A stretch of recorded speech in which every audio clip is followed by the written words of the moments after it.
बरेच किस्से ऐकतो. डॉक्टर म्हटले की आपला मुन्ना भाईने ठरवलं आपण एक छोटीशी डिस्पेन्सरी उघडली सुद्धा. त्याने ठरवलं जो पेशंट पहिल्या वेळेस आला ना त्याच्याकडून 500 रुपये घ्यायचे. तोच पेशंट दुसऱ्या बेडला आला ना त्याच्याकडून 100 रुपये घ्यायचे.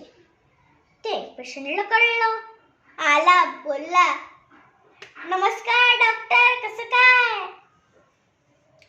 तो बोलला, डॉक्टर तुम्ही जे ट्रीटमेंट माझी सुरू केली होती ना ती एकदम सॉलिड होती.